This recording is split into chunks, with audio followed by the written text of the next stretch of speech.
The drive to my parents' house in suburban Boston had never felt so long. Each mile marker increased the knot in my stomach as Vanessa sat beside me, humming softly to the radio, oblivious to my mounting dread. She looked radiant that spring afternoon, her dark hair catching sunlight through the car window, her smile relaxed and confident. I'd spent 2 months gathering the courage to introduce her to my family, convinced that this time would be different. This time I had someone special, someone accomplished, someone who inexplicably chose to be with me despite my ordinary existence. As we turned onto the elm-lined street of my childhood home, I couldn't have predicted how those next 4 hours would unravel years of carefully constructed self-perception. When my father's booming laugh echoed across the dinner table, followed by the words, "She's too good for you, son," I realized I hadn't imagined the worst-case scenario at all. The humiliation was just the beginning of a journey that would force me to confront truths about my family, myself, and the foundations of my own worth that I'd spent 28 years avoiding. I'd love to know which corner of the globe you're watching from, and if this story speaks to you, make sure to subscribe. Tomorrow's video is one you absolutely can't miss. Most people meet the love of their life somewhere picturesque. A coffee shop with exposed brick walls, a bookstore with rolling ladders, a farmer's market on a crisp autumn morning. I met Vanessa Mitchell in the fluorescent-lit basement of Boston. City Hall, both of us clutching numbered tickets while waiting to contest parking violations. "This is ridiculous," she muttered, checking her watch for the 3rd time in as many minutes. "I've been here for 45 minutes, and they've called exactly 7 numbers. At this rate, we'll both have accumulated new tickets by the time they get to us," I replied, gesturing to the wall clock that seemed permanently stuck at 2:17 p.m. despite the second hand's continuous movement. She laughed, a genuine, unguarded sound that seemed out of place in the bureaucratic gloom. "I'm Vanessa," she said, extending her hand. "Fellow victim of Boston's predatory parking enforcement." "Noah Parker," I introduced myself, struck by the warmth of her handshake and the direct way she maintained eye contact. "What's your alleged crime against the city?" "Apparently, I parked within 30 feet of a stop sign. A stop sign that's partially hidden by an overgrown maple tree," she explained, indignation coloring her voice. "What about you?" "Expired meter. By 4 minutes." The parking enforcement officer was literally standing there watching my meter run out. I was running back with quarters. Vanessa shook her head, a strand of dark hair escaping her neat ponytail. "They really do lie in wait, don't they? Like municipal predators." Our shared frustration with city bureaucracy turned into a conversation that spanned topics from urban planning to favorite hole-in-the-wall restaurants in Somerville. By the time her number was called, an hour had slipped by almost pleasantly. "Wish me luck," she said, gathering her documents. "Maybe I'll see you on the other side of justice." "I'll save your seat," I promised, surprised by my own boldness when I added, "And maybe we could grab coffee after? To celebrate our victories or commiserate our losses?" The smile she gave me, slightly surprised but genuinely pleased, made the 4-hour wait at City Hall entirely worthwhile. I've never been the guy who gets the girl. In high school, I was firmly in the middle tier of the social hierarchy, not popular enough to be invited to the best parties, not unpopular enough to be actively bullied. Just invisible enough to move through 4 years without making a lasting impression. At Northeastern University, I studied business administration, graduated with a respectable but unremarkable 3.4 GPA, and secured a solid but unexciting job at a mid-sized insurance company. At 28, I had a decent apartment in Cambridge, a reliable group of friends, and a dating history best described as sporadically adequate. Vanessa Mitchell was different. Not just beautiful, though she was, with expressive hazel eyes, a smile that transformed her entire face, and a confidence in her movements that drew attention without seeking it. She was brilliant. A pediatric surgeon at Massachusetts General Hospital, She had graduated top of her class at Harvard Medical School, published research on innovative approaches to childhood tumor removal, and recently returned from a medical mission in Guatemala. She spoke 3 languages, volunteered at an animal shelter on her rare days off, and could debate everything from healthcare policy to obscure indie films with equal passion. "Why are you single?" I blurted out during our 3rd date, a boat ride, along the Charles River. The question had been rattling around my brain since our coffee after City Hall, when I'd first glimpsed the depth of her intellect and accomplishments. She laughed, trailing her fingers through the water as we drifted. "What kind of question is that?" "An honest one," I admitted, feeling heat rise to my face. "You're incredible. Smart, beautiful, accomplished. You could probably have anyone. I'm just wondering why you're spending a Saturday afternoon with an insurance adjuster whose biggest achievement was winning the company's fantasy football league last year." Vanessa studied me, amusement fading into something more serious. "You really don't see it, do you?" "See what?" "That you're interesting, Noah. You're thoughtful and genuinely kind, not in that performative way so many people are. You listen when I talk about complicated surgeries that would make most people queasy. You remember details about my life that I barely mentioned. And you're the only person I've met in years who doesn't immediately turn the conversation to themselves and their accomplishments." I stared at her, unsure how to process this description of myself that felt so at odds with my self-perception. For why I'm single," she continued, "relationships haven't been a priority. Between medical school, residency, fellowship, there wasn't much time. And most of the men I met either couldn't handle my schedule or were too busy competing with me." She shrugged. Being alone was easier than dealing with fragile egos. "And what about my ego?" I asked, half joking. Her smile returned, warm and genuine. "Your ego seems remarkably intact for someone who just self-deprecatingly called their career a mere insurance adjuster, which, by the way, is a job that helps people rebuild their lives after tragedy. That matters." I didn't know how to respond to her reframing of my ordinary existence as something meaningful. No one had ever looked at me the way Vanessa did, as if I were someone worth knowing, worth spending time with, worth choosing. As spring turned to early summer, our relationship deepened with a speed and intensity that surprised us both. We fell into an easy rhythm: weeknight dinners at her apartment when she wasn't on call, weekend adventures exploring coastal towns north of Boston, long conversations about everything and nothing. For the first time, I found myself in a relationship that didn't require pretense or performance.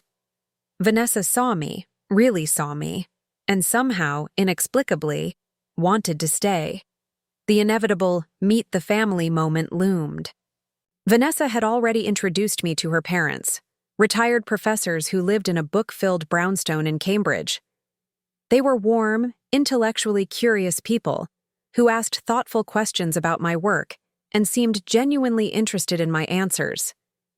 By dessert, I was engaged in a friendly debate with her father about insurance industry regulations, while her mother showed me their collection of first edition novels. "They loved you," Vanessa assured me afterward. "Dad already texted asking when you can come back for the next round of their ongoing chess tournament. My family would be different." And that difference was the source of the dread pooling in my stomach as we drove to suburban Wellesley that fateful Sunday afternoon. The E. Parkers weren't academics or professionals. My father, Dennis, had worked his way up from the loading dock to regional manager at a grocery distribution company through what he called grit and handshakes. My mother, Linda, had been a receptionist at the same company until I was born, then transitioned to a combination of part-time bookkeeping and full-time community gossip distribution. My younger brother Tyler had followed my father into the business, and at 25 was already out-earning me as a sales representative.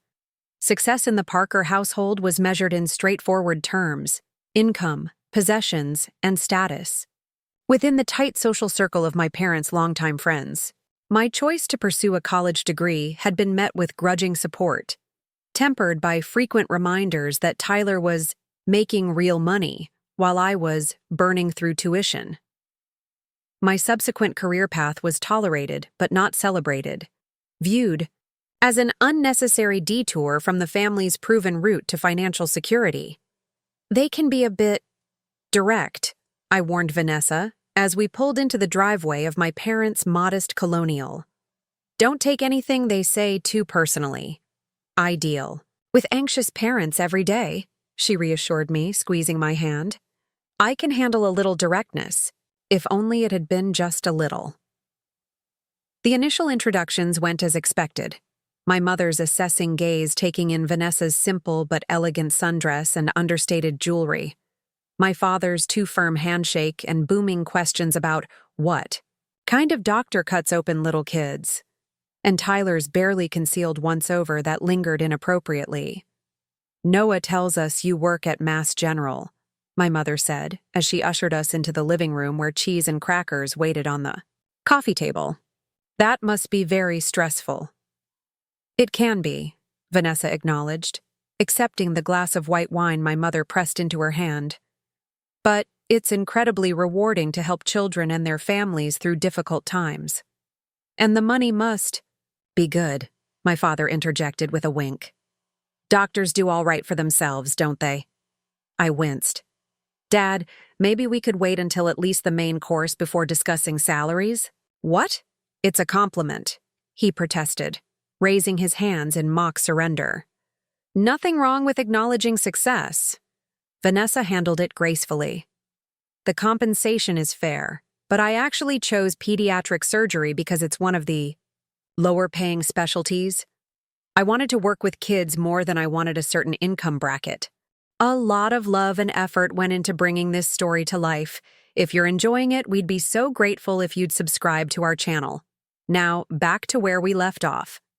This concept, choosing fulfillment over maximum financial gain, was clearly foreign to my family, judging by the baffled expressions that greeted her statement.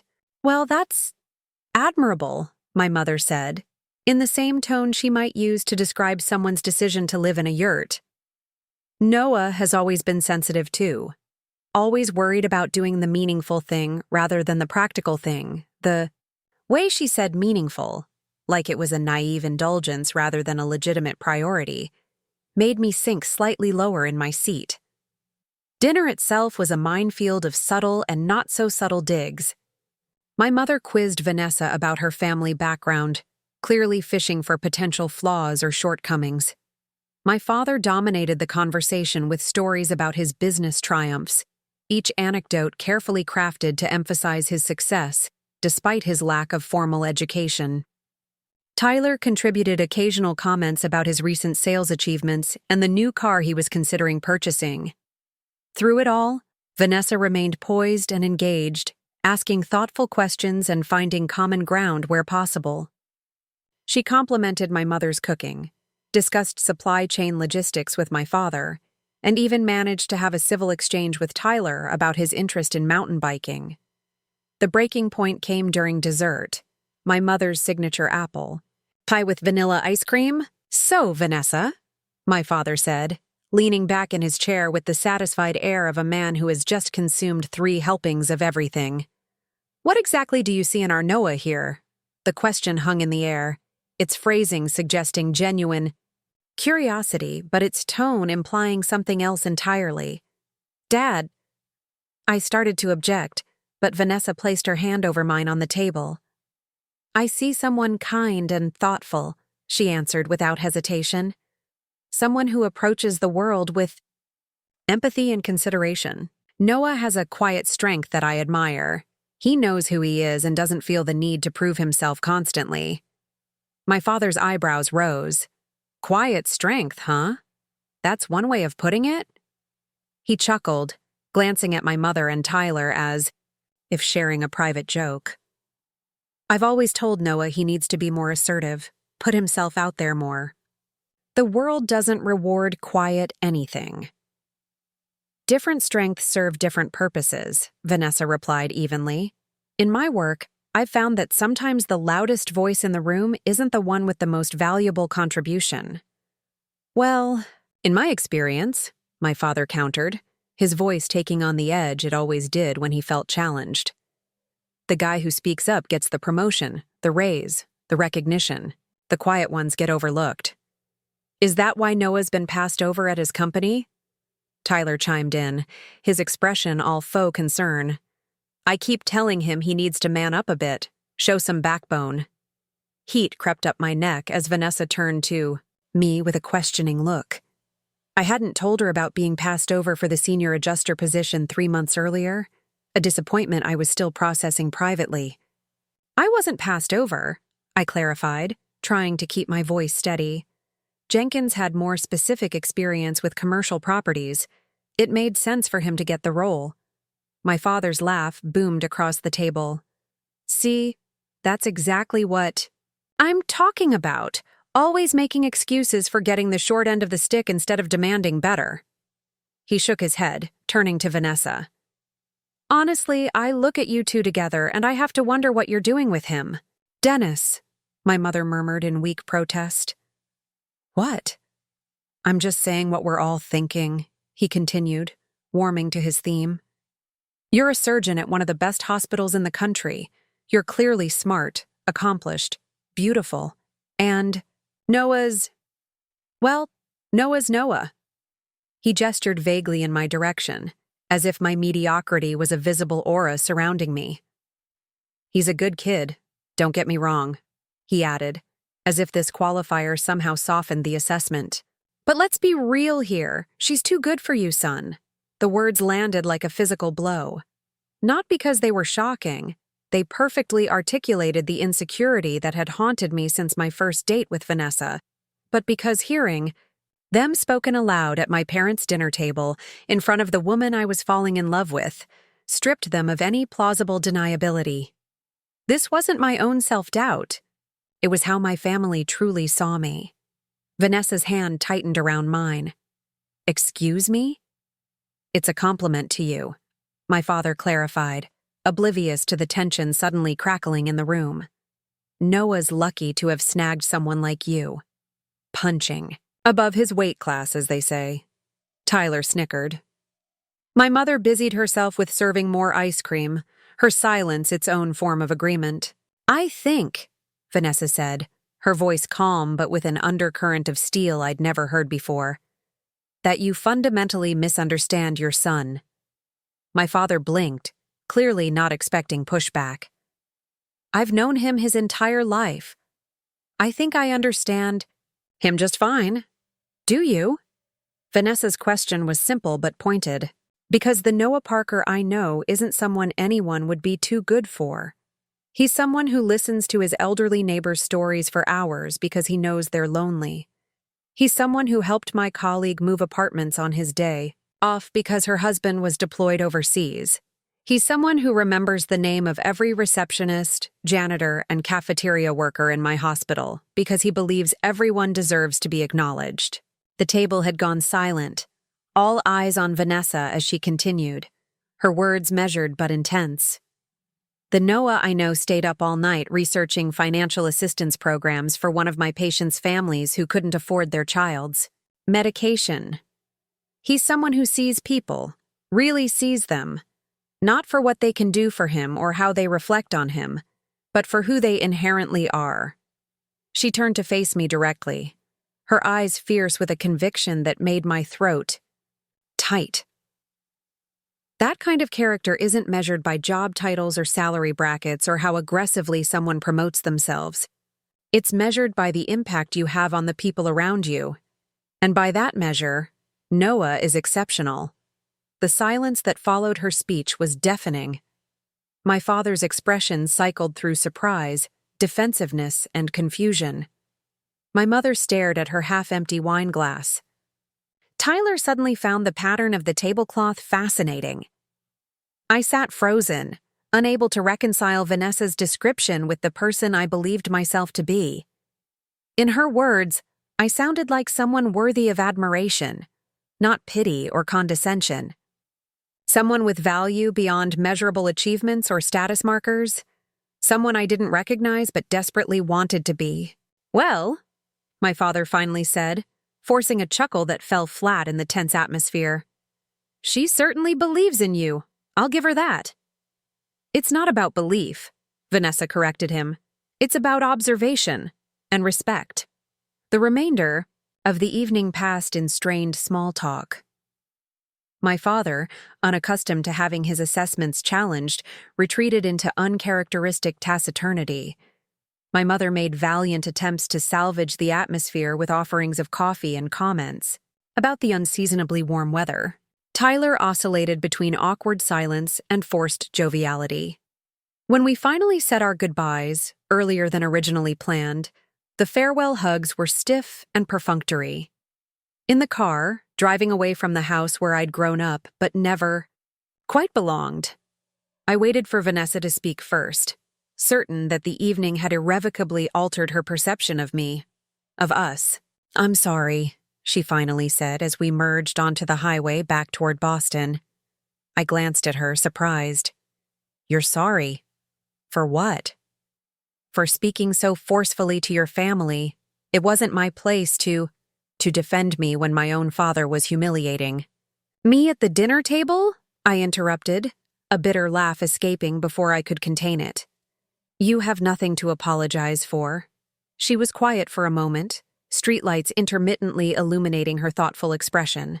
They don't see you, Noah. Not really. The simple observation unlocked something in my chest, a truth I'd spent my life avoiding. No, they don't. They never have. The realization should have been devastating. Instead, it felt like putting down a weight I'd carried so long I'd forgotten it wasn't part of me. My family's assessment of my worth wasn't an objective truth. It was a narrative they'd constructed based on their own limited values and perspectives.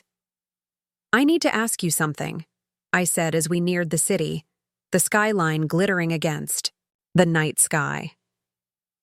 Did you mean what you said back there? About who I am? Vanessa turned in her seat to face me, her expression serious. Every word. That's who you are to me, Noah. That's who you are, period. I don't always see myself that way, I admitted, the confession both frightening and freeing. I know, she said softly. That's why I plan to keep reminding you until you do.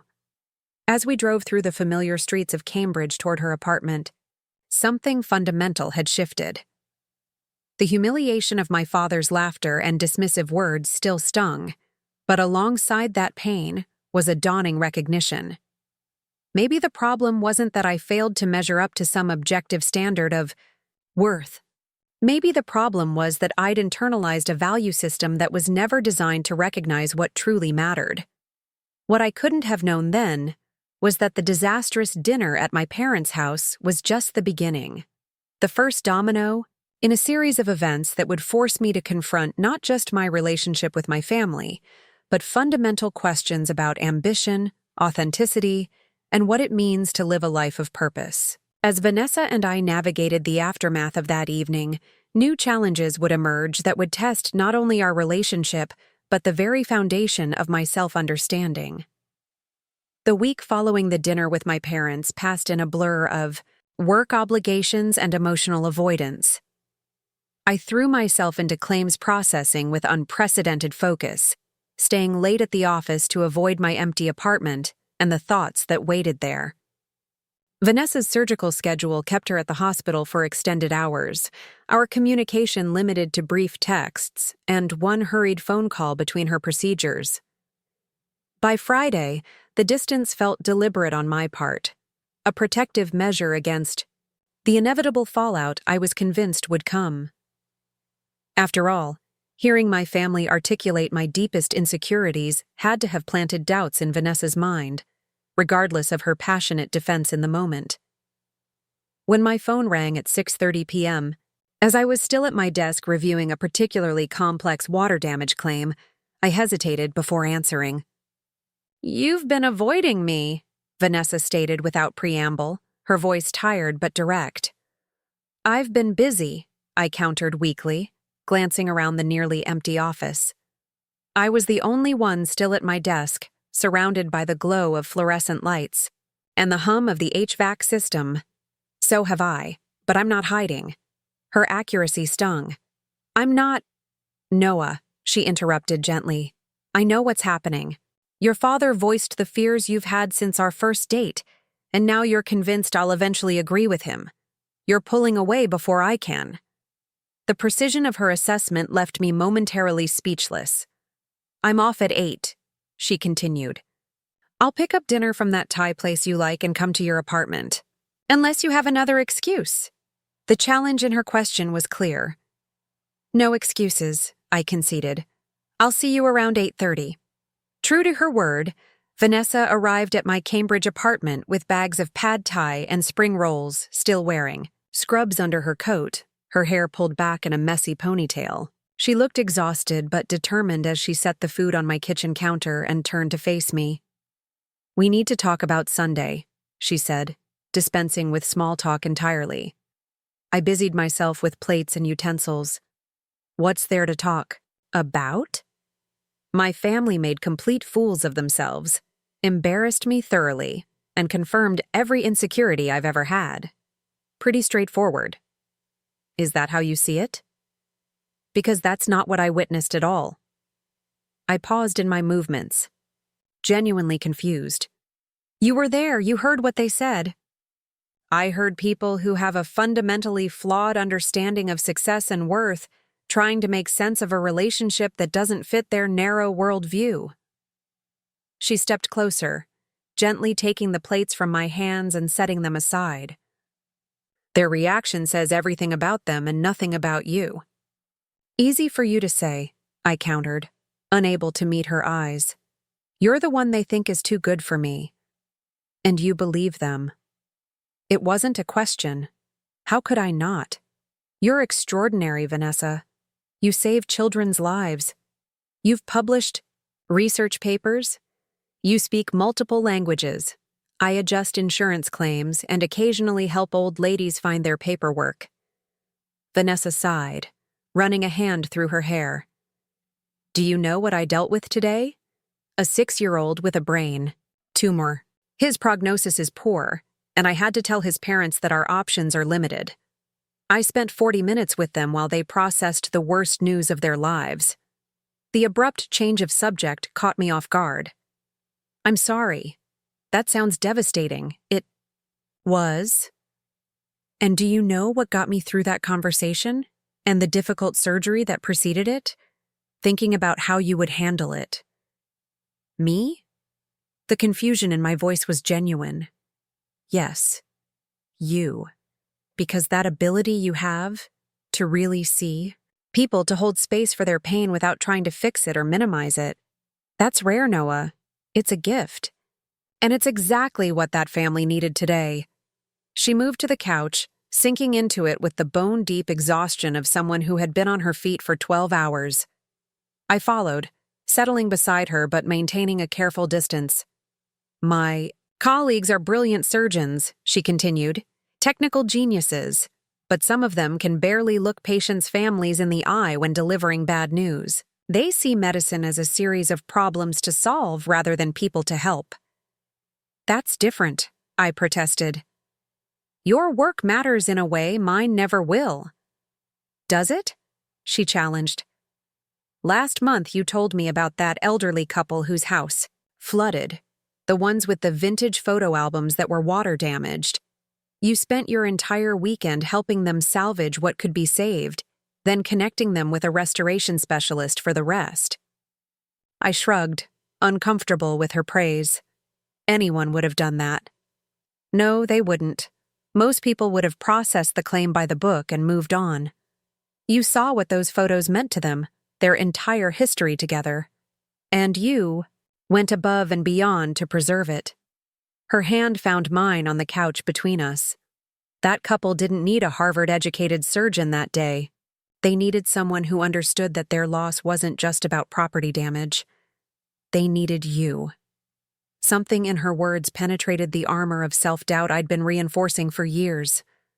I never thought about it that way. I know. That's part of what makes you special. You don't calculate the value of your actions. You just do what's right because it's right. She squeezed my hand. Your family measures worth by salary and status. I measure it by its impact on human lives. By that metric, Noah Parker, you are exceptional. We ate our Thai food, sitting cross-legged.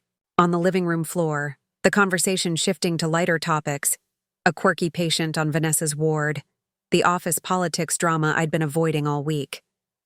By the time we finished, something had loosened in my chest, allowing me to breathe more fully than I had since the disastrous dinner. As Vanessa was leaving, she paused at the door. Your family's opinion of you isn't a fact, Noah. It's just that, an opinion. And it's one formed through a very limited lens. She kissed me softly. I'm choosing to see you through a different lens. I hope eventually you'll do the same. Her words stayed with me long after she left, echoing in my mind as I lay awake that night. What if my understanding of my own worth had been fundamentally skewed by the values my family had instilled? What if there were different, equally valid ways to measure a life well lived? The following Monday brought an unexpected development at work. Jenkins, the colleague who had received the promotion I'd been passed over for, stopped by my desk looking uncharacteristically hesitant. Got a minute? He asked, gesturing toward one of the small conference rooms. Once the door closed behind us, he got straight to the point. I'm drowning in the commercial division. The Anderson Hotel's claim is a nightmare. Multiple properties, inconsistent documentation, and their legal team is impossible. I nodded, familiar with the Anderson account's reputation for complexity. That's a tough one. I need help, Jenkins admitted, the words clearly difficult for him. Specifically, your help. You've always had a knack for dealing with difficult clients, getting them to cooperate without making them feel cornered. The request caught me off guard. Jenkins had always been competitive, rarely acknowledging others' strengths or seeking assistance. You're asking me to help with your biggest account? I clarified. Co-manage it, he corrected. With proper credit, when we resolve it. Wallace already approved the arrangement. Wallace was our department director, a taciturn man who rarely involved himself in claim assignments. Why me? I asked, genuinely curious. Jenkins looked uncomfortable. Because you're good with people in a way I'm not. You build trust. The Anderson representatives specifically asked about you after that conference in New York, where you spoke on the panel about hospitality industry claims. I remembered the panel. I'd been a last-minute replacement for a colleague with laryngitis, and had spoken without much preparation, focusing on real-world examples and practical approaches rather than technical jargon. I didn't realize anyone remembered that, I admitted. Apparently, Anderson's VP of Properties was in the audience. He mentioned your refreshing lack of insurance doublespeak when I spoke with him last week. The conversation with Jenkins shifted, something in my professional self-perception. I had always viewed my people skills as a soft, ancillary quality, useful but secondary to technical knowledge or assertiveness. Now I was being sought out specifically for that attribute, not despite it. That evening, I called my brother Tyler, a conversation I would normally have avoided but now felt necessary. We hadn't spoken since the dinner, his text message the following day. Dad was harsh but not wrong, bro. Having effectively ended communication. Noah? He sounded surprised to hear from me. What's up? I wanted to talk about Sunday night, I said directly, newfound confidence steadying my voice. Look, if you're calling for an apology, I'm not, I interrupted. I'm calling to tell you that I reject the way our family measures success and worth. It's limited, Tyler. There are other ways to live a meaningful life besides maximizing income and status. The silence on the other end stretched for several seconds. Is this about what Dad said? Because he was just being Dad. You know how he is. This is about me deciding that I don't have to accept his assessment, or yours, or Mom's. I've spent my entire life trying to meet standards that were never going to fulfill me, even if I had reached them. So what? You're suddenly above caring. What your family thinks. His defensiveness was evident, not above caring, just choosing to evaluate those thoughts more critically. Dad's definition of success isn't universal. It's just one perspective, shaped by his own experiences and limitations. Another lengthy pause. This is because of her, isn't it? Your doctor girlfriend has you thinking you're too good for us now. This has nothing to do with Vanessa being a doctor, I clarified. It has everything to do with her helping me see value in qualities I've always dismissed because our family never prioritized them. Like what? The challenge in his voice was clear.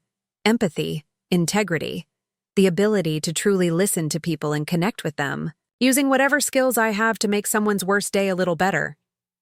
That doesn't pay the bills, Noah. Actually, it does. I was asked to co-manage our biggest account today specifically because of those qualities. I paused, considering my next words carefully. But even if it didn't, even if those attributes never led to a promotion or a raise, they would still be valuable. They would still matter. Tyler's response was surprisingly subdued. I don't know how to have this conversation with you. The admission revealed more about our family dynamics than any argument could have. We lacked the language, the framework, for discussing worth beyond financial metrics. I know, I acknowledged. We were never taught how. But I'm learning. After hanging up, I felt lighter. Not because the conversation had gone particularly well, but because I had articulated my evolving perspective out loud for the first time. The act of speaking these realizations gave them substance, transformed them from nebulous feelings into concrete principles. Over the next few weeks, my relationship with Vanessa deepened as we navigated busy schedules to carve out meaningful time together. I began to notice how she balanced her demanding career with deliberate attention to her own well-being and connections, something I had never prioritized. Medical school teaches you how to diagnose and treat diseases, she explained one evening, as we walked along the Charles River. But it doesn't teach you how to sustain yourself through a career of witnessing suffering. I had to learn that the hard way during residency, when I nearly burned out. What changed? I asked, curious about the self-awareness she brought to every aspect of her life. I realized that my ability to help patients diminished significantly when I wasn't taking care of myself.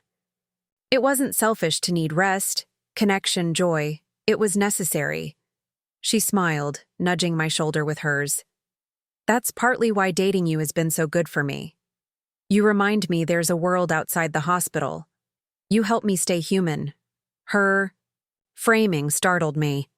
The idea that our relationship benefited her as much as it did me challenged the lingering belief that I was merely a recipient of her generosity rather than an equal partner. The Anderson Hotel's account proved to be as challenging as Jenkins had warned. We spent long hours reconciling conflicting documentation, negotiating with contractors, and navigating the labyrinthine corporate structure to reach decision-makers. Yet I found myself energized rather than drained by the complexity, particularly when interactions with the clients required a delicate touch. You have a gift for this, Jenkins commented after a particularly tense video conference where I had managed to diffuse the client's frustration and redirect it toward constructive problem-solving. They were ready to escalate to their attorneys, and somehow you got them collaborating with us instead. I just treated them like people, not adversaries, I explained. They're stressed because these claims affect their business operations and employee livelihoods. Acknowledging that goes a long way. Jenkins shook his head. I would have focused on policy language and coverage limitations, tried to establish boundaries. Sometimes the technical approach isn't the most effective one, I observed, the irony of this role reversal not lost on me. Jenkins had always been the ambitious one, focused on climbing the corporate ladder through assertiveness and technical expertise. Now he was taking notes on my people-centered approach. 3 months after the fateful dinner with my parents, Wallace called me into his office. The Anderson account had been successfully resolved, with both Jenkins and I receiving commendation from the client's executive team. "I've been watching your work these past few months," Wallace said without preamble, "particularly how you handled the Anderson situation." I waited, unsure where the conversation was heading. "We're restructuring the department," he continued, "creating a new position, Client Relations Director. The role would focus on managing our most complex accounts, particularly those requiring special handling and relationship building." He slid a folder across his desk toward me. "Your name is at the top of my list. It would mean a significant promotion and salary increase." I opened the folder, scanning the job description and compensation package. The role would leverage exactly the skills Vanessa had helped me recognize as valuable: empathy, communication, relationship building. Skills I had always possessed but had dismissed as secondary, just as my family had. "I'd like to be considered," I said, surprising myself, with the confidence in my voice. Just months ago, I would have questioned whether I deserved such an opportunity, whether I was qualified.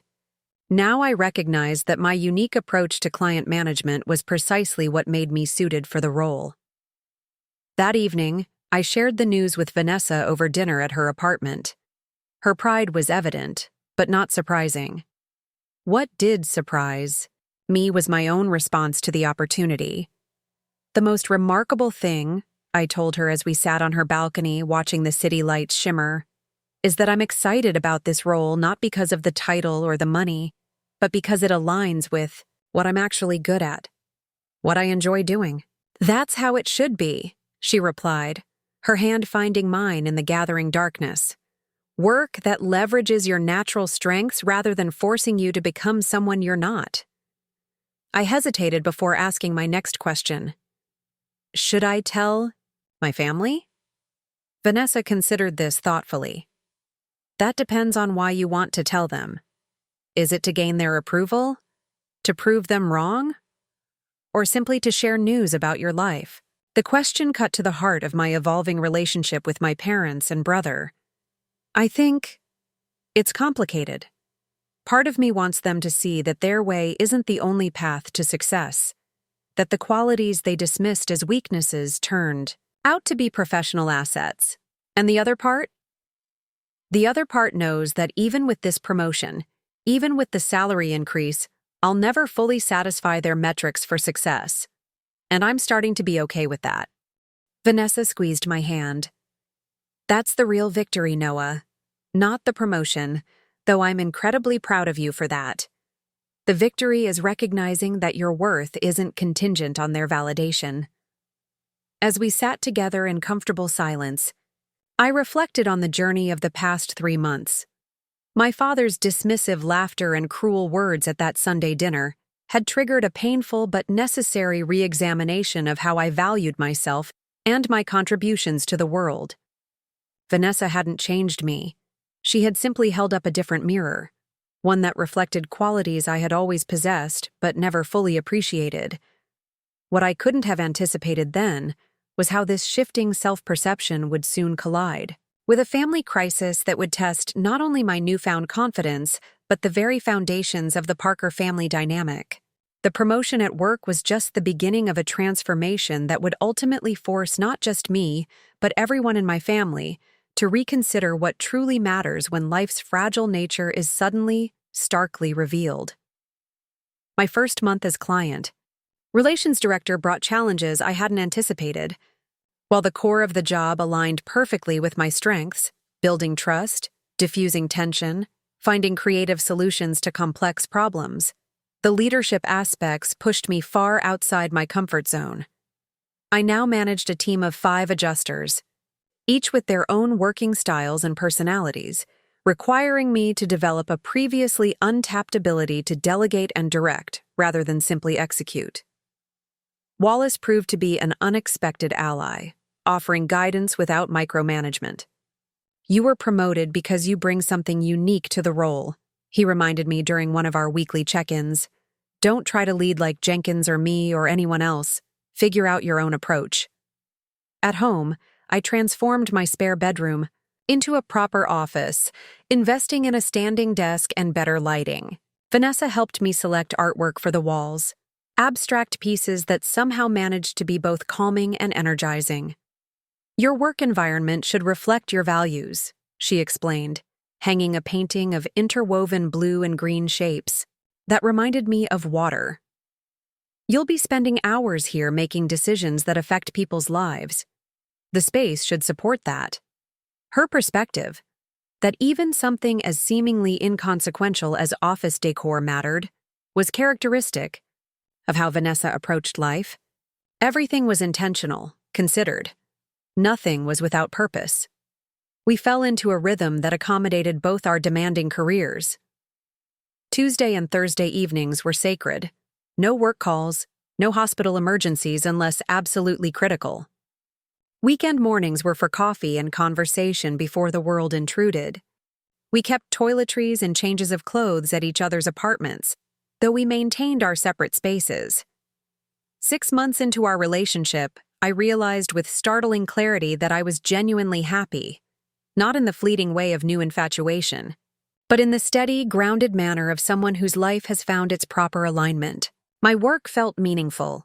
My relationship was built on mutual respect and genuine affection. My understanding of my own worth had evolved beyond the narrow metrics my family had instilled. I had not, however, found a way to bridge the growing distance with my parents and brother.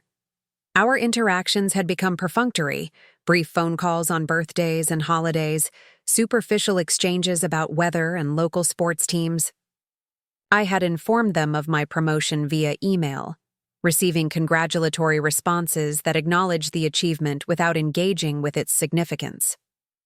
The fragile détente shattered on a Tuesday afternoon in October when my assistant interrupted a client meeting with news that my mother was trying to reach me urgently. "I'm sorry, Mr. Parker," she said, her expression conveying the seriousness of the situation.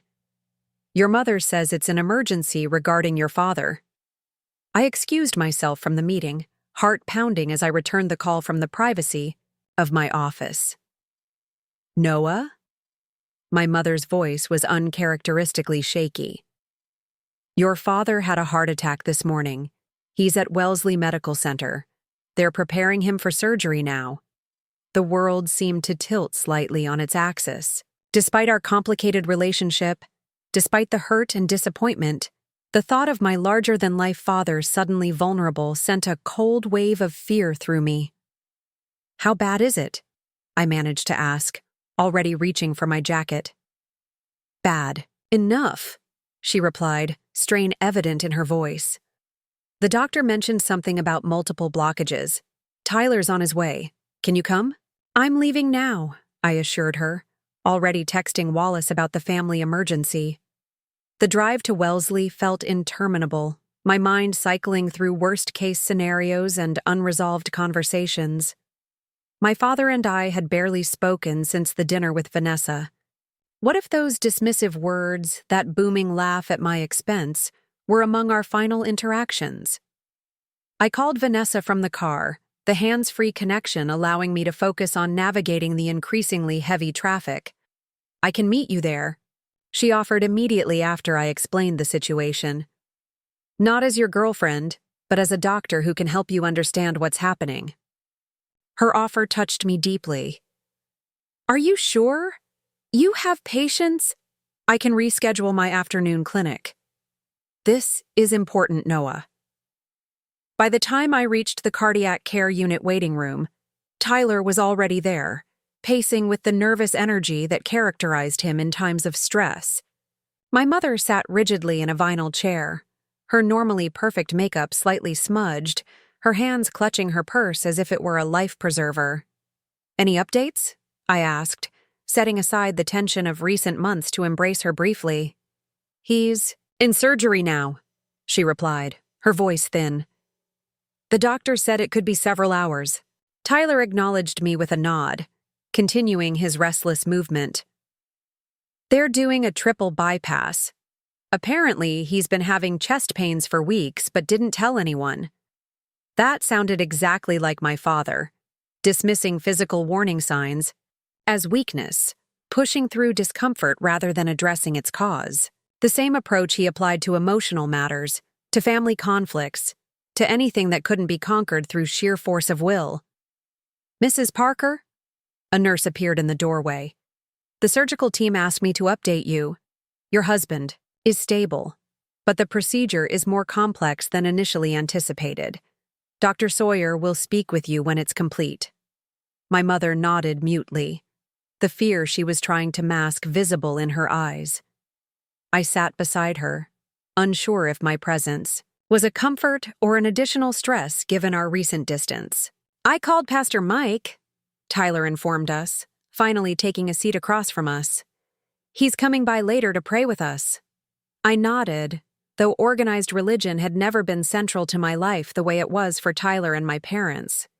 My brother had found community and purpose in the large evangelical church our parents attended, even meeting his wife Amber through its young adults program. "That's good," I said, meaning it despite our differences. Whatever brought comfort in this moment of crisis was valuable. The waiting room slowly filled with familiar faces, church members, my father's colleagues from the distribution company, neighbors from my parents' street.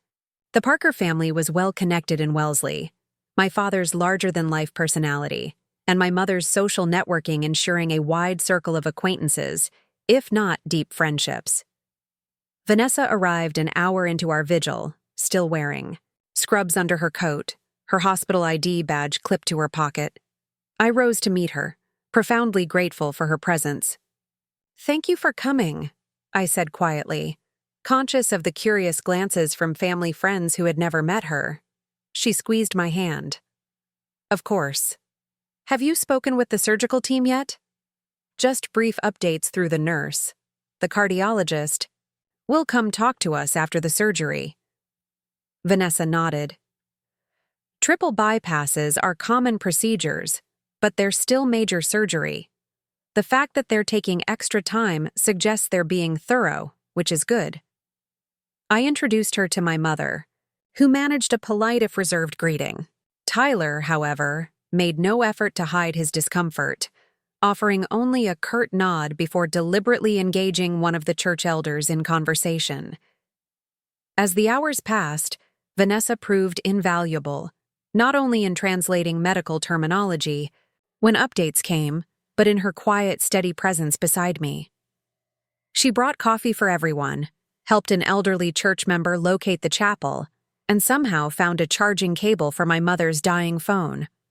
Small gestures that demonstrated exactly the qualities I had come to cherish in her: thoughtfulness, practical compassion, the ability to ease suffering in whatever way possible. It was nearly 7 p.m. when Dr. Sawyer finally appeared, surgical cap in hand, eyes tired but alert. We all stood as he approached my mother. "Mrs. Parker, your husband made it through surgery," he began, his tone measured. "We successfully bypassed 3 blocked arteries. He's currently in recovery and will be moved to the ICU shortly." The collective relief in the room was palpable. My mother's shoulders sagged slightly as the tension she'd been holding released. "When can we see him?" she asked. "He'll be heavily sedated tonight. I recommend you go home and rest. You can visit tomorrow morning when he's more likely to be conscious." Dr. Sawyer turned to address the wider group. "The next 48 hours are critical, but Mr. Parker has several factors in his favor. He's otherwise healthy. The damage to the heart muscle appears minimal, and we were able to establish good blood flow to all areas." Vanessa stepped forward slightly. "Dr. Sawyer, I'm Dr. Mitchell from Mass General. Would you mind if I asked about the post-operative care plan? Mr. Parker's son is my partner, and I'd like to help the family understand what to expect." I watched as the surgeon's demeanor shifted subtly, one medical professional to another, as he outlined the recovery protocol in more technical detail than he had offered us. Vanessa asked targeted questions about medication management and rehabilitation, taking notes on her phone. As the crowd began to disperse, plans forming for a rotation of visitors and meal deliveries over the coming days, Tyler approached me, for the first time since I'd arrived. So she's still around, he commented, glancing toward Vanessa, who was speaking quietly with my mother. Thought maybe that would have fizzled out by now. The implied criticism might have provoked me months ago. Now I recognized it as a reflection of his own insecurity rather than a genuine assessment of my relationship. We're doing well, I replied simply. She dropped everything to be here today. Tyler studied me for a moment. Mom appreciates it, having a doctor explain things. He paused, then added with reluctant acknowledgement. She seems decent. Coming from Tyler, this qualified as effusive praise. She is more than decent. My brother shifted uncomfortably. Look, about what Dad said that night at dinner. You know he didn't mean... He meant exactly what he said, I interrupted, not unkindly. And that's between him and me. Today isn't about that. Tyler nodded, accepting the boundary. Are you staying at the house tonight? Mom shouldn't be alone. The question presented a choice. Step back into my established role in the family system, or maintain the healthier distance I'd established. I'll stay, I decided. But I need to make some work arrangements first. I'll meet you there. After the others had left, Vanessa and I sat in the now quiet waiting room, processing the events of the day. Thank you, I said again, the words inadequate, for the depth of my gratitude. For being here. For helping my family understand what's happening. She tucked a strand of hair behind her ear, a gesture I'd come to recognize as one of her few tells when she was contemplating something significant. I noticed something today, she said. About your family dynamics. Oh? I braced myself, unsure what insight she might have gleaned from our crisis mode interactions. Your mother relied on you. Not Tyler, though he was there first. Not the pastor or your father's colleagues. When the doctor was explaining the recovery process, she kept looking to you to gauge your reaction. I hadn't noticed this, too caught up in my own anxiety and the medical information being shared. That doesn't match our usual pattern. Maybe the crisis reveals the truth that comfort conceals, Vanessa suggested. Tyler was busy organizing prayer chains and managing the social aspects. You were focused on understanding what was happening and what needed to be done. Her observation settled into me slowly. Different strengths for different purposes, I murmured, echoing her words from months earlier. Exactly.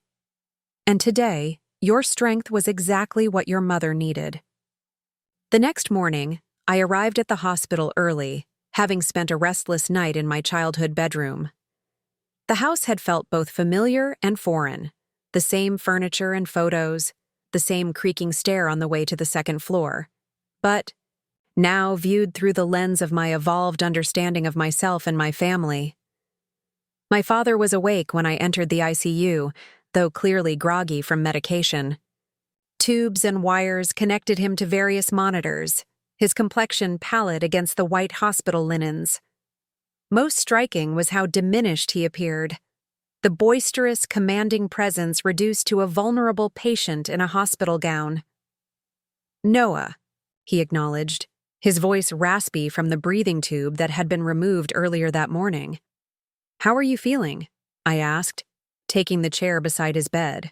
Like I got hit by a truck. He attempted a weak smile. Your mother said you stayed at the house last night. I nodded. Wanted to make sure she wasn't alone. A silence stretched between us, filled with the beeping of monitors and the distant sounds of the hospital staff beginning their morning routines. The doctor said I was lucky, my father finally said, gazing at the ceiling. If I'd waited much longer to go to the ER. He left the implication hanging. Why did you ignore the warning signs? I asked, not accusingly but with genuine curiosity. He shrugged slightly, wincing at the movement. Thought it was indigestion, stress. Told myself I didn't have time to be sick. The admission was revealing. My father, who had built his identity around strength and resilience, unable to acknowledge vulnerability even when his life depended on it. They said I need to make changes, he continued, Diet, exercise, stress management.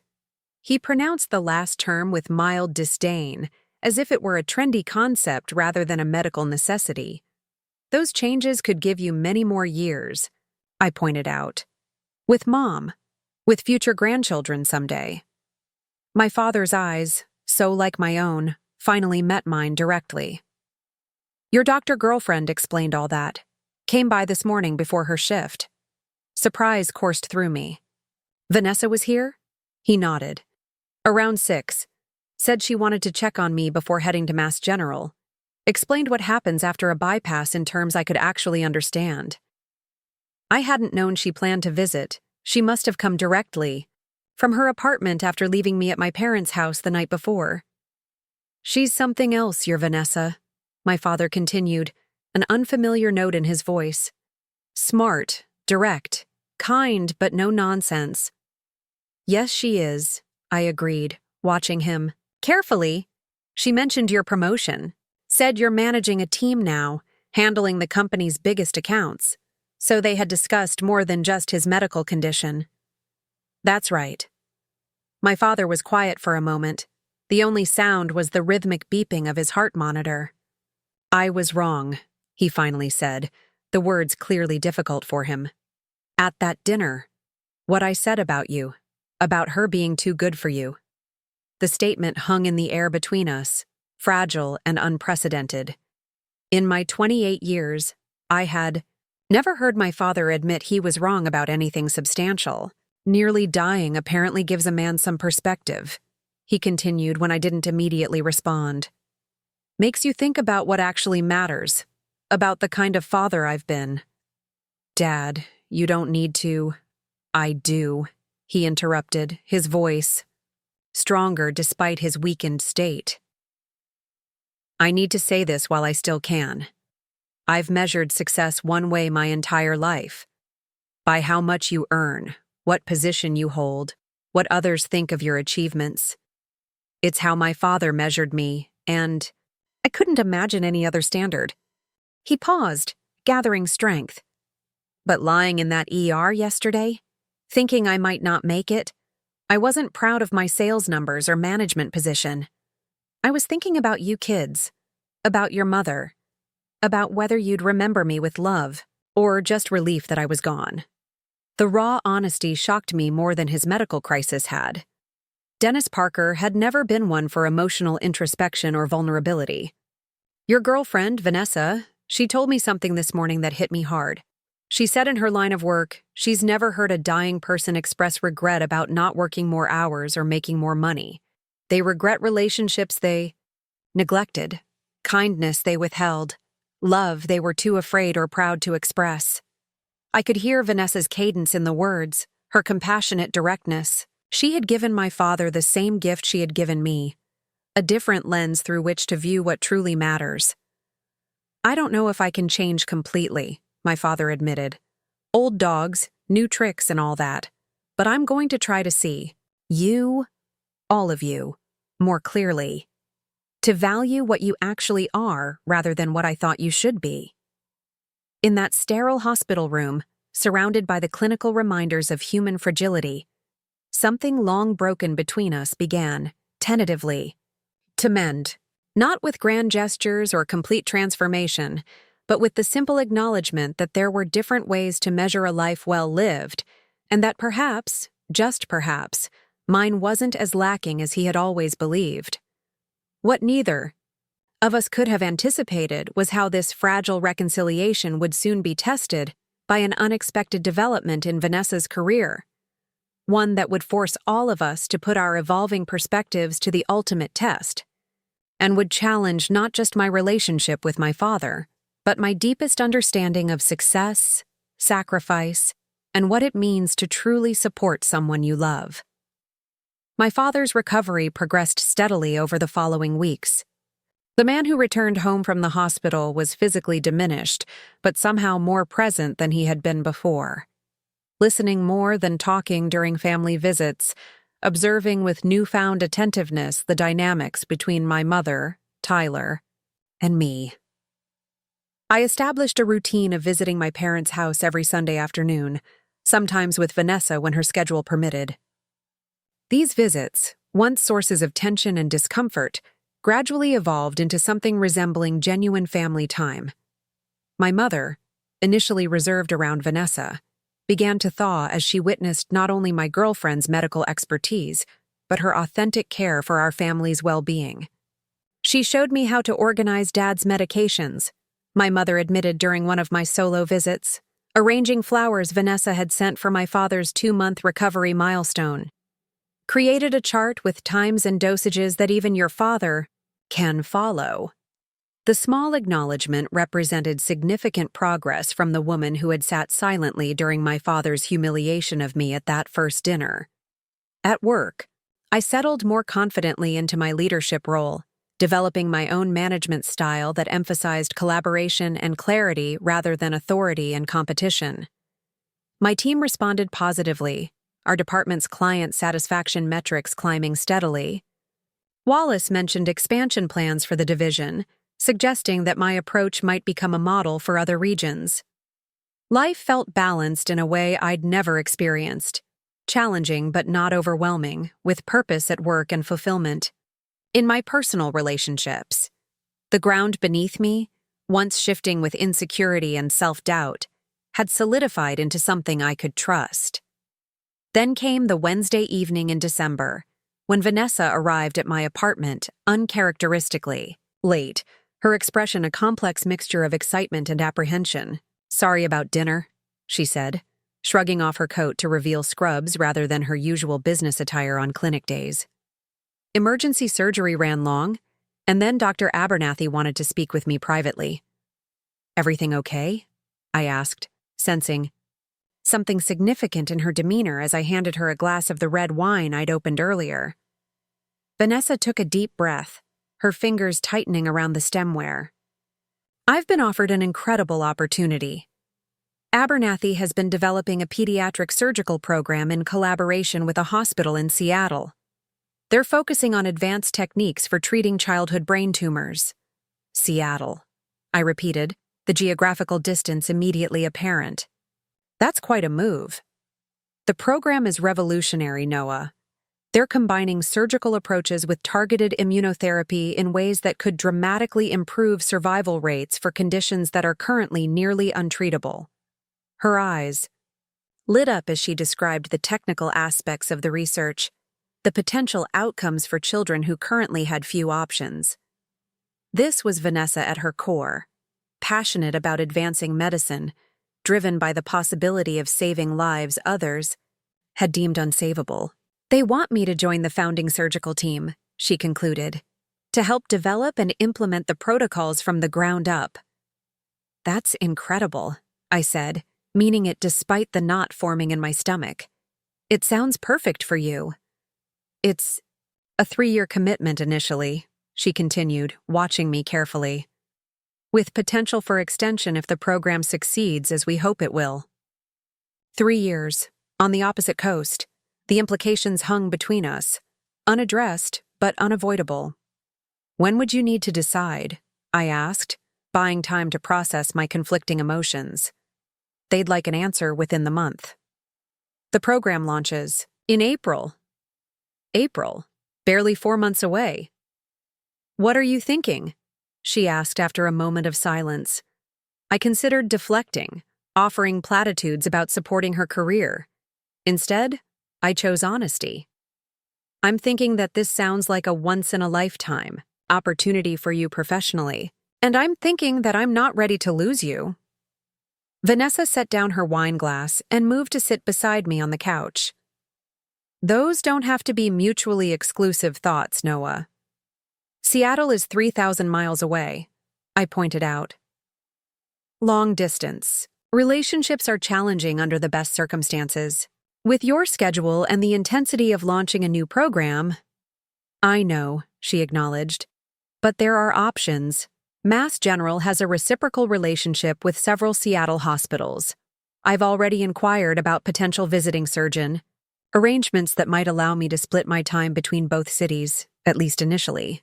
The fact that she had already begun exploring compromises touched me deeply. "You've been thinking about this." "Of course I have. This relationship matters to me, Noah. You matter to me.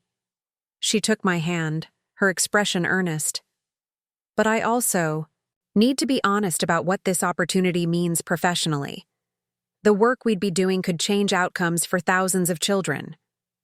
I would never ask you to sacrifice that, I assured her, squeezing her hand. That passion, that commitment to making a meaningful difference, it's part of who you are. It's part of why I love you. The words slipped out naturally, without premeditation. We had been dancing around the sentiment for months, expressing it in actions rather than declaration. Vanessa's eyes widened slightly. That's the first time you've said that. It's been true for a while, I admitted, surprising myself with the ease of the confession. I just wasn't sure if— I love you too, she interrupted, her smile radiant despite the complicated circumstances, which is why this decision is so difficult. In the past, career advancement was always the obvious choice. Now, there are other considerations that matter just as much. We talked until well past midnight, exploring possibilities, acknowledging challenges, and ultimately agreeing that we needed time to consider options individually before making any joint decisions. This isn't a tonight conversation, Vanessa concluded as she prepared to leave, both of us needing space to process. But I want you to know that whatever happens, this isn't something I'm taking lightly. After she left, I sat alone in my living room, contemplating the crossroads we faced. The old Noah, the one who had existed before Vanessa, before my promotion, before my father's heart attack, would have immediately assumed the relationship was over. Would have accepted that someone like Vanessa would naturally prioritize her exceptional career over a relationship with an ordinary insurance adjuster from Boston. But I wasn't that person anymore. The past year had taught me that relationships weren't about hierarchies of worth or calculating what someone deserved. They were about genuine connection, mutual support, and the recognition that different strengths and priorities could complement rather than compete with each other. Still, the practical challenges remained. My career was flourishing in Boston. My family, especially as my father recovered, needed support close by. Vanessa's professional opportunity was across the country, in a city where I had no connections, no established career path. Sleep eluded me that night as I wrestled with questions that had no simple answers. By morning, I had reached only one clear conclusion. Whatever decision we made needed to honor both our individual needs and our commitment to each other. Finding that balance would require creativity, compromise, and courage from both of us. Over the following week, I approached the situation methodically, researching Seattle's insurance industry, exploring whether my company had offices in the Pacific Northwest, and considering what remote work arrangements might be possible. Wallace surprised me with his openness when I broached the subject hypothetically. The client relations model you've developed here could be valuable in other regions, he observed during our weekly one-on-one. Including the West Coast, where we've struggled with retention rates. It's something worth discussing if circumstances change for you personally. His perceptiveness, recognizing there was a specific reason for my inquiry without pressing for details, reinforced my appreciation for his management style. I debated discussing the situation with my parents, uncertain how my father in particular would respond to the possibility of me moving across the country for Vanessa's career. His recent health crisis had begun a transformation in our relationship, but old patterns of judgment and expectation weren't easily erased. The decision was made for me when my mother called, inviting Vanessa and me to Sunday dinner. Your father is feeling much stronger, she explained. He'd like to have a proper family meal. Tyler and Amber will be there too. The prospect of another family dinner initially triggered anxiety, memories of that disastrous first gathering still vivid. But things had changed, both within me and within my family dynamics. This time, we accepted with cautious optimism. Sunday arrived with clear skies and unseasonable warmth for December in New England. My parents' house looked festive with holiday decorations, my mother having channeled her nervous energy about my father's recovery into earlier than usual Christmas preparations. Noah, Vanessa. My father greeted us at the door, still moving carefully, but looking significantly healthier than he had in the hospital. Come in, come in. The contrast to our previous visit was immediate. My father ushered us into the living room where Tyler and his wife Amber were already seated, refreshments arranged on the coffee table. The atmosphere was welcoming rather than evaluative, my mother even embracing Vanessa briefly before offering drinks. Sparkling water for me, my father announced with a rueful smile. Doctor's orders, but the rest of you should enjoy the wine. It's a good one. I had Tyler pick it up from that shop Vanessa mentioned last time she was here. The thoughtfulness of the gesture, remembering Vanessa's casual comment about a local wine store, spoke volumes about his efforts to be more attentive, more considerate. Dinner progressed pleasantly, the conversation flowing naturally between updates on my father's recovery, Tyler's recent business trip to Chicago, and amusing anecdotes from Amber's first-grade classroom where she taught. Vanessa shared a heartwarming story about a former patient who had visited the hospital to show off his college acceptance letter, 5 years after she had performed surgery to remove a benign brain tumor. That must be incredibly gratifying, my mother commented, genuine interest in her voice. Seeing the long-term impact of your work. It's what makes the difficult days worthwhile, Vanessa agreed. Knowing that the child on your operating table has an entire future ahead of them, if you can just solve this one critical problem. Speaking of careers, my father said, setting down his water glass with deliberate care. Linda mentioned you. Might have some news, Vanessa? Something about a research opportunity? Vanessa glanced at me, surprise evident in her expression. I was equally caught off guard. I hadn't mentioned Seattle to anyone in my family. It's still very preliminary, she began cautiously. I've been invited to join a specialized surgical program focusing on pediatric brain tumors. It's an exciting opportunity professionally. In Seattle, my father added, confirming he somehow had specific information. Quite a distance from Boston. The table fell silent, tension suddenly replacing the comfortable atmosphere of moments before. Tyler looked between us with undisguised curiosity, while Amber studied her plate with the careful neutrality of someone witnessing potential family drama. How did you know about that? I asked my father directly. Dr. Abernathy's wife is on the hospital board with Frank Chambers, my golf buddy, he explained. Small world. Frank mentioned it when he visited last week, asked if you'd be moving out west with Vanessa. The old Dennis Parker would have presented this information as a challenge, a way to put me on the defensive. But his tone now was different. Not confrontational, but genuinely inquiring.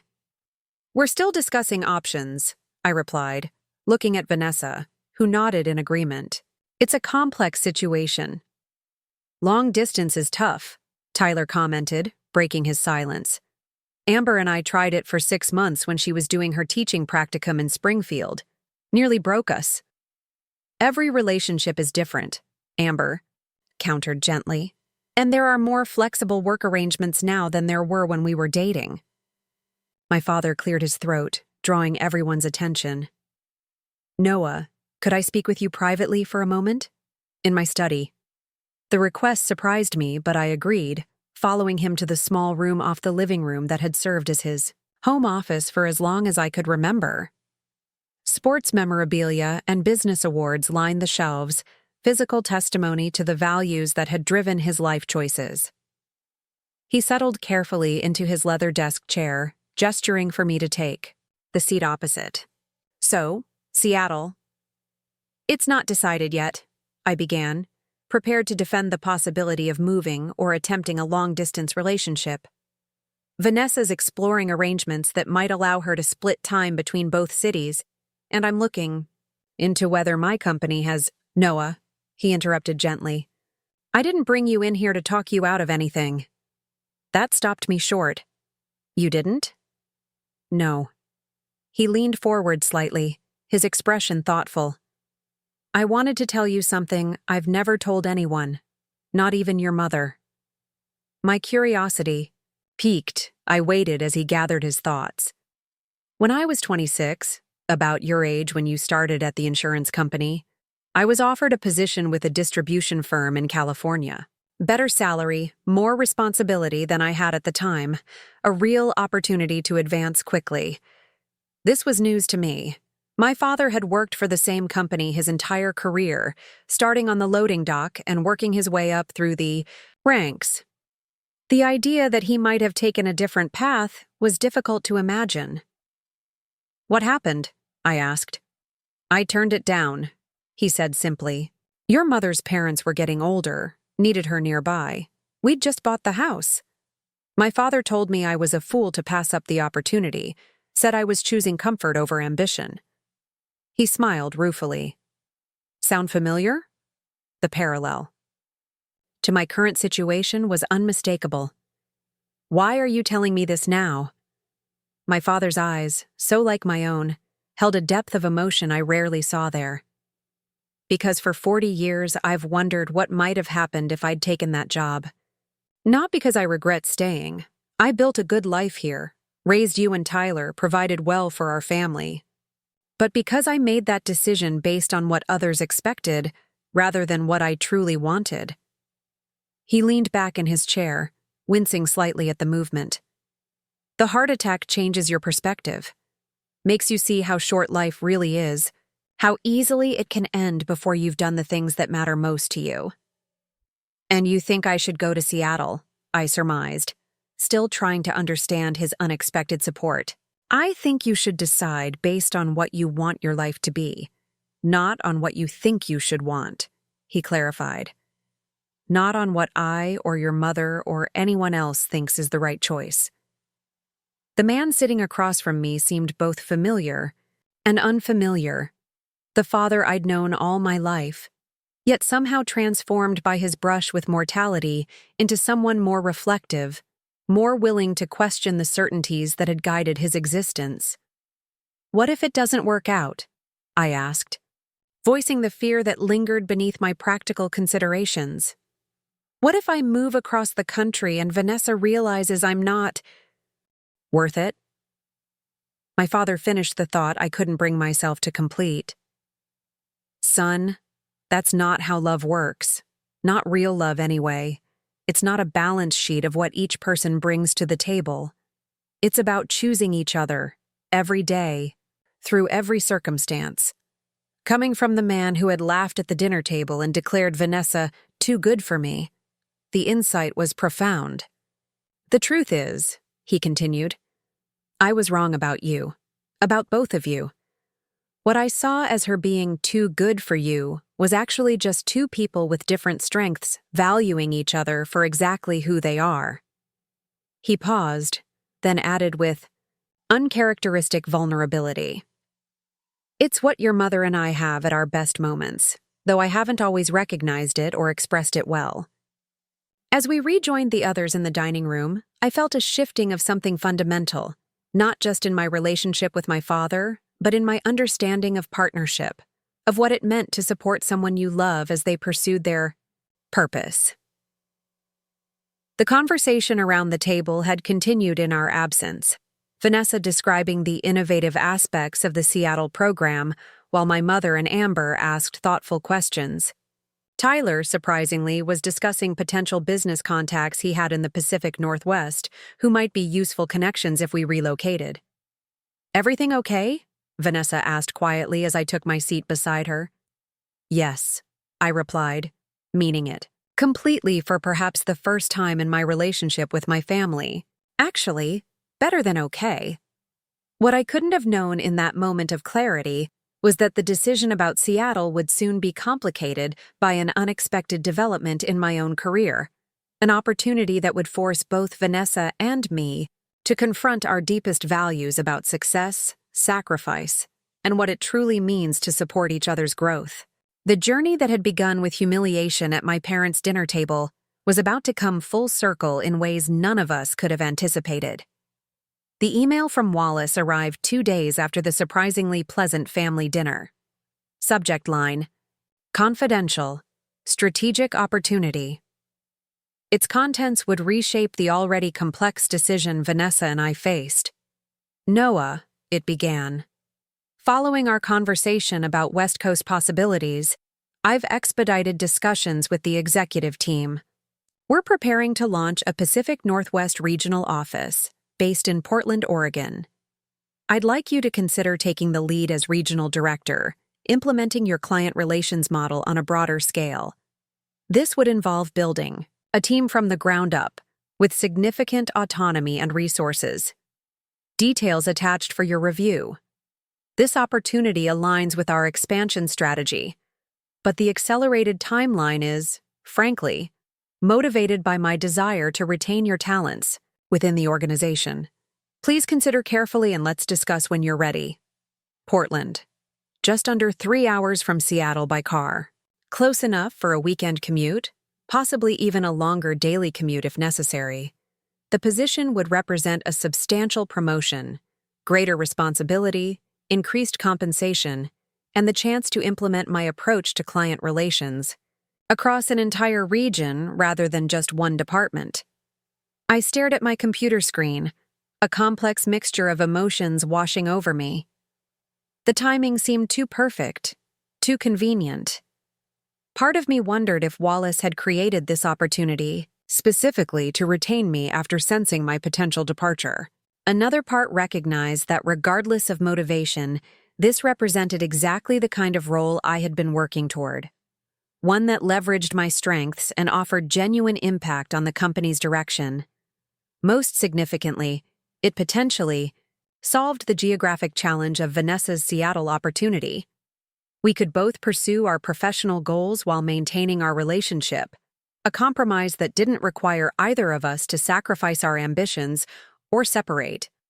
I waited until evening to call Vanessa, wanting to process my thoughts before sharing the news.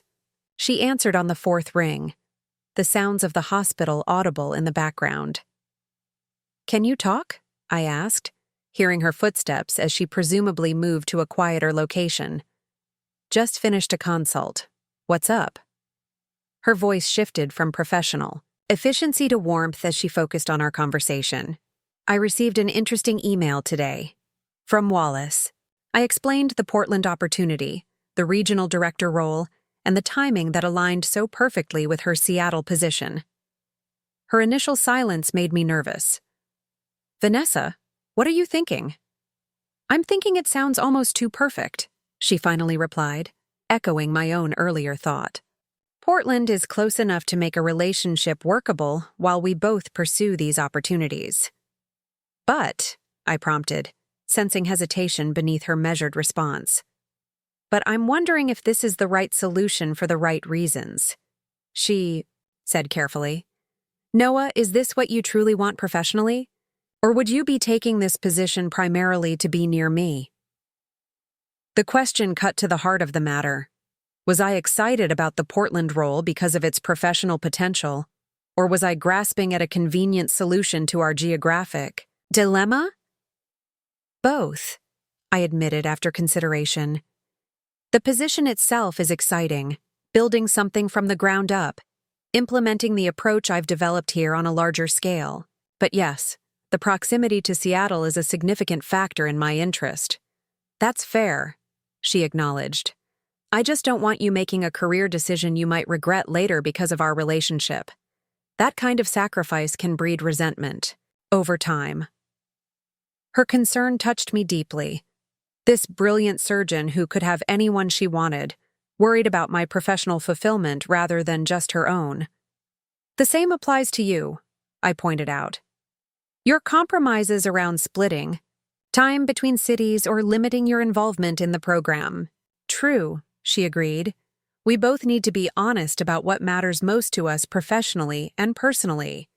These aren't decisions to make lightly." We agreed to take the weekend to consider our options individually before making any joint decisions. "Let's meet Sunday evening," Vanessa suggested. "My place. No distractions, just us figuring this out together." The intervening days were filled with practical research, housing markets in Portland, commute options between the two cities, insights from colleagues who had managed similar arrangements. I created spreadsheets comparing costs of living, salary, adjustments, and potential career trajectories. The analytical approach helped channel my nervous energy, but I knew ultimately this decision wouldn't be made solely on practical considerations. Sunday evening arrived with unexpected snowfall, transforming Boston into a quieter, softer version of itself. I arrived at Vanessa's Cambridge apartment to find she had prepared dinner, a rarity given her schedule, and set the dining table with candles and wine. "This looks suspiciously like a special occasion," I observed, hanging my snow-dusted coat by the door. "It is," she replied, kissing me briefly before returning to the kitchen. "Regardless of what we decide about Seattle and Portland, tonight is about us affirming what matters most." Over roasted salmon and vegetables, we shared our individual reflections from the past few days. Vanessa had spoken at length with Dr. Abernathy about the Seattle program's flexibility, confirming that while her physical presence would be required for surgeries and critical planning sessions, some administrative and research components could potentially be conducted remotely. "The program is groundbreaking, but not necessarily location-dependent for every aspect," she explained. "Modern medicine is increasingly collaborative across institutions and distances." I shared Wallace's additional insights about the Portland position, the 3-year strategic plan for the region, the autonomy I would have in building the team, the potential for advancement within the broader organization if the expansion proved successful. "It sounds like the perfect next step for your career," Vanessa observed. "Even setting aside our geographic considerations." "It does," I agreed. "But leaving Boston means leaving my established network, my team here, and my family, just when relationships are beginning to heal." We lingered over dinner, discussing these practical considerations, but also deeper questions about what we each wanted from our careers and relationship. The conversation flowed easily, without the anxiety that had characterized our initial discussions about Seattle. As Vanessa served coffee and the chocolate mousse she'd picked up from our favorite bakery, she set a small wrapped box beside my dessert plate. "What's this?" I asked, surprised by the unexpected gift. "Open it," she encouraged, an uncharacteristic nervousness in her expression. Inside was a silver compass, its weight substantial in my palm, its design classic and elegant. On the back, an inscription: "Different paths, same direction. Always." "It's beautiful," I said, genuinely touched by the thoughtfulness of the gift and its symbolism. "But what's the occasion?" Vanessa took a deep breath, reaching across the table to take my hand. "Noah, the past year has changed me in ways I never expected. Before you, my path was clear: career advancement, professional recognition, measurable achievements. Success had a specific definition, and relationships were secondary priorities." She squeezed my hand gently. "You've shown me that true fulfillment comes from connection, from bringing your authentic self to both work and relationships, that the metrics I used to measure my life were incomplete." "You've done the same for me," I responded, feeling the weight of the moment. "Helped me see value in qualities I always dismissed as ordinary or unremarkable." Vanessa nodded, a smile playing at the corners of her mouth. "We've been so focused on the practical aspects of these opportunities, the geography, the scheduling, the logistics. But I keep coming back to one fundamental question that makes all those details secondary. What kind of life do I want to build, and who do I want to build it with?" The directness of her question caught me off guard. "And what answer have you found?" "That I want a life of purpose and impact, yes. The work in Seattle represents that. But I also want a life shared with someone who sees me completely, challenges me to grow, and reminds me to find joy beyond the operating room." Her eyes, so often confident and assured, now held a vulnerability that made my chest tighten. "I want that life with you, Noah." The simple declaration hung between us, profound in its clarity. The compass isn't just about our potential geographic separation, she continued. It's about the journey we're on together, regardless of physical location. Different paths, same direction.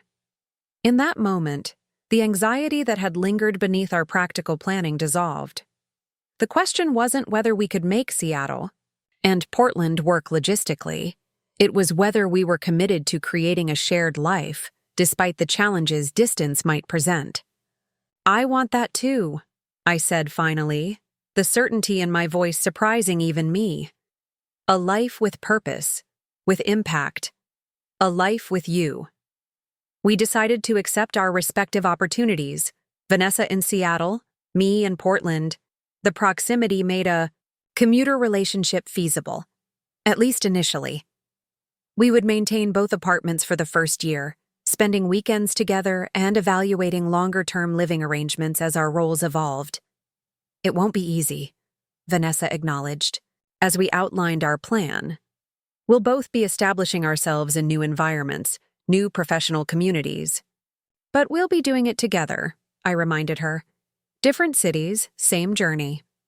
The weeks that followed were a whirlwind of preparations, giving notice at our current positions, researching housing options in our new cities, and determining what to keep, sell, or store from our Boston lives. Throughout the practical chaos, our decision remained solid, our commitment to making it work unwavering. My parents' reaction to our news was perhaps the most surprising development. My father, continuing his post-heart attack evolution, offered practical support rather than judgment. Portland's housing market is competitive, he noted during a family dinner where we'd shared our decisions. I have a former colleague in commercial real estate there. Let me connect you. He might help you find something reasonable before the vultures descend. My mother, always practical, focused on logistics. You'll need proper winter gear for the Pacific Northwest. Different kind of cold than Boston, wetter, seeps into your bones. I'll put together a list. Tyler, ever competitive, couldn't resist. One last brotherly jab. So you're moving across the country to follow your girlfriend's career? Bold strategy, bro. Before I could respond, my father surprised everyone at the table. He's not following anyone, Tyler. They're both pursuing opportunities that align with their values and strengths, supporting each other without sacrificing their individual paths. He glanced at my mother. Something your mother and I could have done better at times.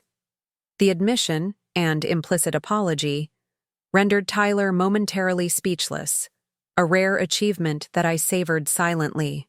As our departure date approached, Vanessa and I agreed to one last weekend in Boston before the cross-country move. We visited our favorite spots, the cafe where we'd had our first real date after City Hall, the path along the Charles River where we'd walked countless miles in conversation, the small neighborhood restaurants that had become our regular haunts, en knee. Our final evening, we found ourselves back at City Hall, standing outside the building where we'd met while contesting parking tickets. Full circle, Vanessa observed, linking her arm through mine as we gazed up at the brutalist architecture. That had been the unlikely setting for our first encounter. Do you ever think about how different our lives would be if the city's parking enforcement hadn't been so aggressively efficient that day? I mused. She laughed, the sound as genuine and unguarded as it had been that first day in the basement waiting room. I probably would have continued prioritizing work above everything else, measuring success by publications and procedures performed. And I would have kept believing I was exactly as ordinary as my family always suggested, I added. Never pushing beyond what was comfortable or expected. So much has changed, she reflected. Not just our careers or location, but how we see ourselves and each other. I thought about that first disastrous dinner at my parents' house, my father's booming laugh, his dismissive words, "She's too good for you, son." The humiliation that had burned through me, confirming every insecurity I'd harbored about my relationship with this brilliant, accomplished woman. Your parents were right, you know, Vanessa said suddenly, as if reading my thoughts. but not in the way they meant it. How so? I asked, curious about her perspective. You are too good. For me in some ways, she explained, her expression serious despite her slight smile. Too good at seeing people beyond their accomplishments or failures. Too good at finding meaning in everyday interactions that others might dismiss as insignificant. Too good at maintaining your integrity when it would be easier to compromise. Dar. Redefinition of my father's cruel assessment into something affirming embodied everything I had come to cherish about Vanessa. Her ability to recognize value where others saw deficiency, to reframe limitations as unique strengths. And you're too good for me in your own ways, I countered. Too good at maintaining clarity of purpose when obstacles arise. Too good at challenging assumptions, including your own. Too good at balancing ambition with compassion. We stood in comfortable silence for a moment, Boston's evening activity flowing around us, commuters heading home, tourists consulting maps, couples like us enjoying the mild spring evening. Different strengths, complementary purposes, Vanessa. Summarized, echoing words she had spoken months earlier when helping me understand my value. Maybe that's what partnership truly is. Not finding someone exactly like you, or someone who completes your deficiencies, but someone whose unique strengths align with and amplify your own. As we walked back toward Cambridge, planning last minute, packing strategies and comparing flight details for our upcoming moves, I reflected on the journey that had brought us to this moment. From questioning my worth in this relationship, to understanding that worth differently, not as a hierarchical comparison of achievements or status, but as the unique value each person brings to shared life. My father's heart attack had reminded us all how quickly certainties could dissolve, how precious time was when measured against life's fragility.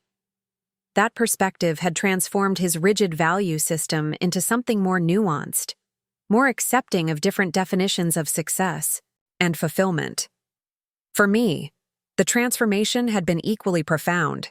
The man who had sat at that first dinner, cringing as his father declared him unworthy of his girlfriend's affection, would never have imagined accepting a leadership position across the country, building a bi-city relationship with a brilliant surgeon, or standing confidently in his own worth without constant external validation. The upcoming transition would bring challenges we couldn't yet anticipate. Building new professional communities, navigating weekend commutes between Seattle and Portland, eventually deciding on a shared home location. These practical considerations would require flexibility and compromise from both of us. But the fundamental question had been answered. What kind of life did we want to build, and who did we want to build it with? Different paths, same direction. Always. As we turned onto Vanessa's street, snow beginning to fall gently around us, a final farewell gift from Boston's unpredictable spring weather, I thought about the compass in my pocket.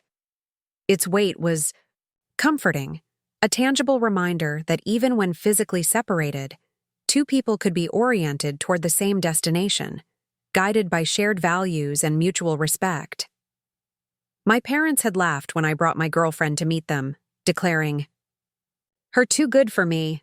In doing so, they had inadvertently launched a journey of self-discovery that led me to recognize what was truly good in myself, in Vanessa, and in the unique connection we had built.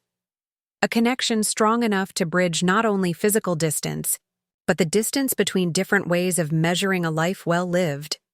Looking for more? We've got 2 amazing stories ready for you right on screen. If this one touched you, these are absolutely worth your time. Click to watch them now.